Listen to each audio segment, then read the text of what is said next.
If you're going to Wilpattu National Park for a safari, you need to watch this. There's a hell of a lot of pros and cons, and we're going to go through them all within this video. The team have landed in Sri Lanka post the Maldives, and we've got an absolutely unbelievable 2 weeks lined up. There's two different types of accommodation.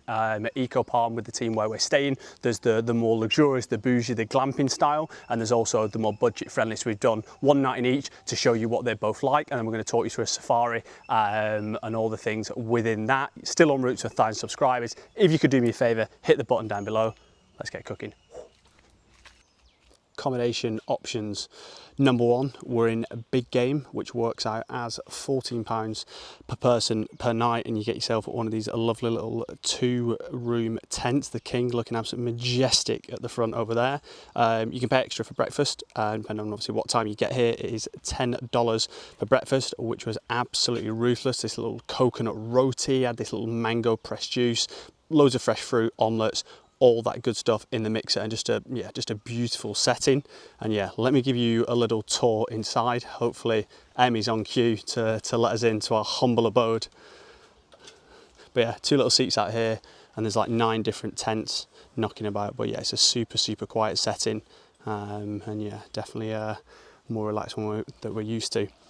So yeah, the bed situation, nice double bed setup. The fan is actually unbelievably powerful. We have got a double bed and 2 pillows in this one, but yeah, the mattress not the strongest. You can only have low level lighting during the evenings, so obviously not attract too much wildlife. There was a lot of things going on in the background yesterday, which was absolute carnage trying to get to sleep. You obviously have power to charge 2 things, so if you have the light and the fan on, you can't charge anything, so yeah, you just kind of have to work around those. And then the water bottles, to save to make it as renewable as possible, they have glass water bottles, and then they just top those up from a purified water container whenever you need it. The bathroom, do you know what I mean, gets the job done. Sink, actual toilet, and a shower, and that is it.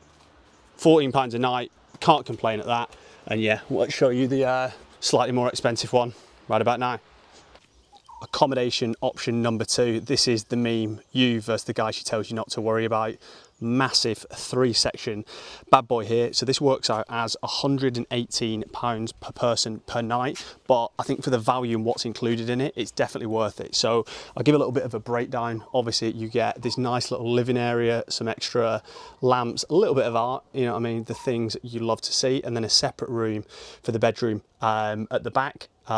You get included in this 2 meals of your choice. So we chose the lunch option, and we also chose the sunset evening barbecue under the stars. So again, that's £25 per person. The lunch is £14 per person, and then it includes your half-day safari as well. So yeah, the accommodation roughly works out as £30 per person per night, which when you compare it to the other one, I know it is double, but for an extra £14, well worth it. And yeah, let's take you through to room number 2, into the bedroom. Trying not to kill myself walking through here. And yeah, bed is so much comfier. And yeah, big fan, a little bit more art, a little bit more brought to life here. If you are going to hang anything up, everything in my case is absolutely battered into oblivion. Shout out to the boy. And then yeah, nicer shower in this section as well. But yeah, all round worth the extra money. We wanted to do one in each to give you guys obviously the option, show you what it's about. If you obviously have any questions on the accommodation and stuff like that, obviously yeah, bang a message in the comments. But yeah, I think for what's included, it's definitely worth staying in this fella. So let's start off with one of the highlights of the whole experience, camping there. Obviously there's not much going on outside the camp, so you need to make sure the food is good where you're staying. And Jesus, the food was banging. Breakfast, lunch and dinner. For breakfast you started off with a fruit platter. The mango there is the juiciest. It's just unbelievable, the mango. Ridiculous scenes.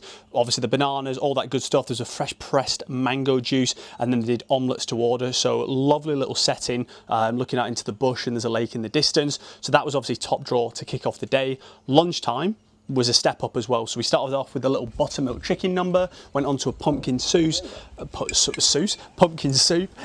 then a little fruit and veg type salad. Lots of like, probably the best part about that was the pineapple with pepper on it. Never had that before. Crazy flavour combinations. The king was on a little wine to keep things going and ticking over very, very nicely. And then you kind of got a massive mixed plate, yeah, of all good stuff, and a chicken curry as well. Like any time you get like a curry or whatever, it's obviously going to have bones in, which is super, super nice. I'd probably say the highlight was the beetroot. I don't even know what it was. It was super, super spicy. That was banging, and the dal as well was really, really nice. And then for dessert, it was called curd with honey, similar to having like Greek yogurt and honey, but the honey was like the sweetest. Again, I can't even describe it in enough words, but it was absolute straight 10 out of 10. And then for dinner, it was out by the bonfire, lovely little setting, all sat round. Yeah, the campfire in darkness. Make sure you've got all your midgie spray on. But again, super, super nice. I would say the lunch was better than the dinner for me personally. But yeah, the barbecue, you got a huge piece of pork, huge piece of chicken, and was worth every single penny. The king, obviously on a wine. G-Dubs, 2 more weeks of staying off the booze, and we're back in the game. But yeah, props to the lunch, dinner, and of course the breakfast. The food was banging. Safari time, baby. So let's kick off with a few logistics. So we had to meet downstairs at 5:30 in the morning, so super, super early wake, ice cold shower, get that in the bones and firing up for the day. They did like coffee, tea, stuff like that if you wanted anything. And then we set off about 5:45, sort of 10 to 6. We got there just after 6. The park opens about 1:15, and already people were queuing up to get in there. It goes without saying, you want to be first in, so there's no cars in front of you scaring things off and making the experience not as good. We lucked out, me and Em. We just booked on part of a 6-person one, and we had our own entire Jeep and I guess Ranger and Guide to ourselves, which was obviously really, really good. It's only about a 5-minute drive from where we're staying with the eco team, so again, logistically super, super, do you know what I mean, convenient. They told us to bring our passports. We didn't need that in the end, so I'm not 100% sure why, but maybe just take, just in case. Don't wear any bright colours. We don't want to be attracting things too close to the car, or maybe you do. Maybe we should have done that, and we'd have maybe seen a little bit more, which we'll go on to in a second. Definitely take sunglasses, definitely take sun cream, because you're going to be getting, yeah, absolutely nailed from all sorts of angles, depending on which side of the car you're sat on. They do breakfast in the vehicle, so when you stop to try and look for something in the bush,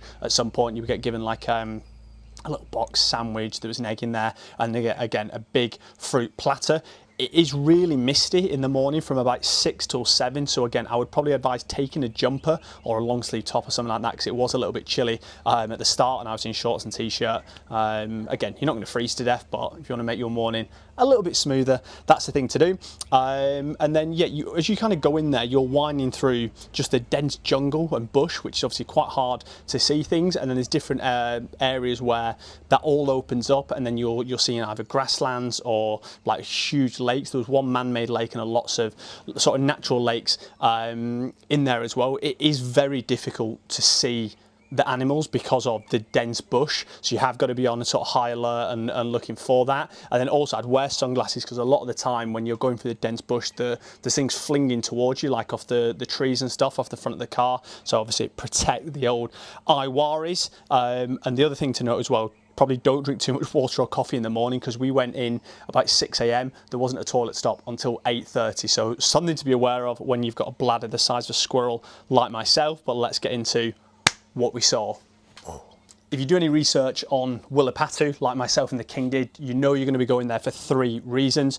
Leopards, sloth bears, not sloth bears, that would be absolute carnage, bear sloths, and elephants as well. We didn't manage to see any of those 3, which is obviously pretty disappointing, but we did hear there was a monkey alarm, which means there's loads of monkeys in the area going crazy. It means there's a leopard moving nearby. We didn't see that, unfortunately. What we did see, I'll overlay them all sort of on the kind of screen now. Insane amount of bird life. Shady would be absolutely loving it. We managed to see an eagle, which was pretty flair. We saw freshwater crocodiles. Em spotted those just on the edge of the water. Again, crazy. And a wild boar, which gave serious Lion King vibes as well.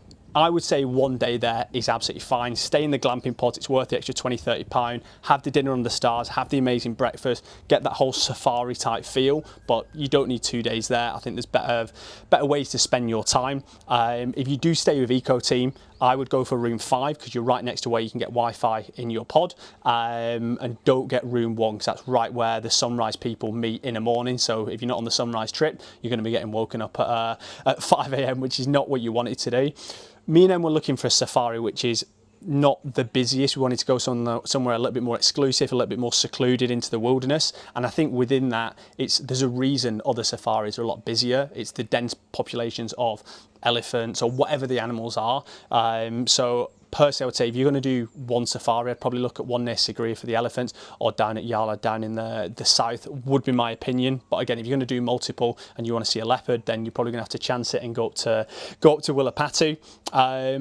I've been on safari before in Tanzania and Kenya, where you're out in the open plains and you're just seeing an abundance of animals from the second it starts. It's very hard work in Wilpattu. That first hour and a half, you're literally looking into dense tree lines, which is obviously a lot harder to spot things, and yeah, a little bit more taxing on the brain than just everything flying about around you. So again, maybe something to check out and think about. And like I say, within that, I'm not saying it's a super negative. Safaris are all about luck. You can't choose where the wildlife is and where the animals are. But again, I guess if you're going somewhere spending a lot of money, these are things just to obviously just be cautious of. This is obviously, that was stop one of our tour of Sri Lanka and our round the world tour. So there's loads more content coming your way. We were in Sigiriya now in this insane little like treehouse apartment, and then we're going to be moving all the way down south, sunrises, sunsets, beaches, and some more safaris as well. So do yourself a favour and me a favour, hit the subscribe button, and remember baby, the chef is always cooking.